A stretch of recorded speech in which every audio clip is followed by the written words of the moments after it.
comes to traditional Chinese medicine, or TCM, many foreigners may think of acupuncture, herbal medicine, or the mysterious markings on microfilms. So how do you explain that to foreigners?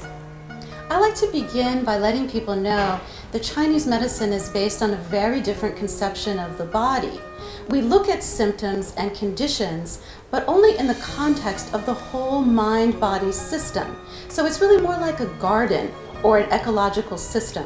So when we want to address a particular disease or symptom, we look at all of the particular imbalances that may be occurring, and we strive to rectify all of them so we return the body to optimal functioning.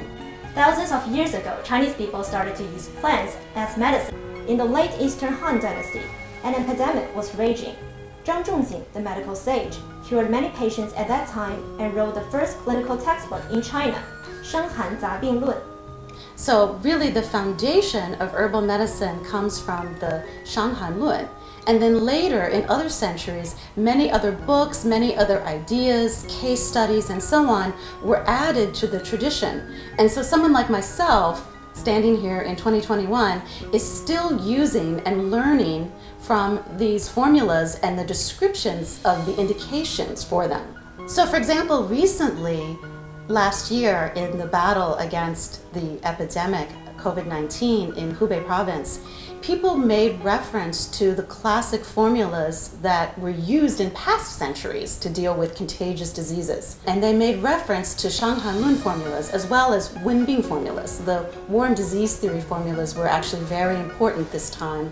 伤寒论本身就是一次总结了中国古代包括抗击这个疫病的一些个外感热病写的专著。包括这次我们用的很多方药，就是伤寒论的方药，麻杏石甘汤等等，也都是这样。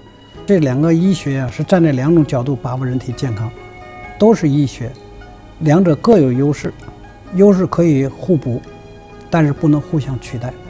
所以我说，在这次新冠肺炎的治疗当中，特别在重症治疗，中西结合配合非常好。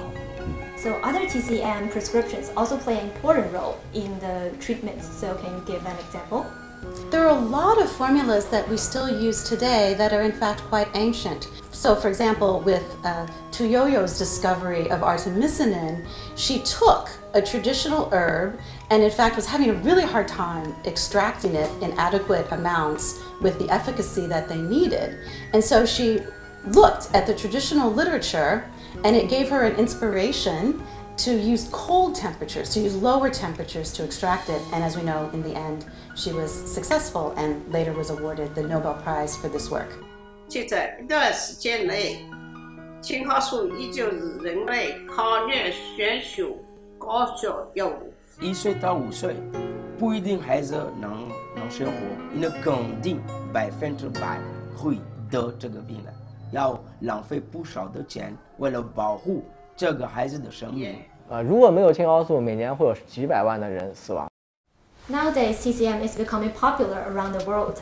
Yes, people all want greater health and longevity. So Chinese medicine, as long as it can continue to supply safe, natural, plant-based remedies, it will continue to be popular around the world. Chinese traditional medicine is stronger and more resultive.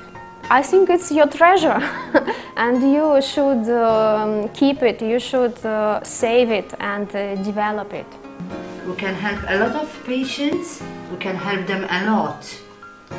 And one person to another, they can talk to each other people and they recommend another persons to come here. TCM focuses on the whole body, as in conventional medicine focuses on one certain part of the body. If you have a back pain, conventional medicine will treat you for just the back pain. With TCM, it treats the whole body.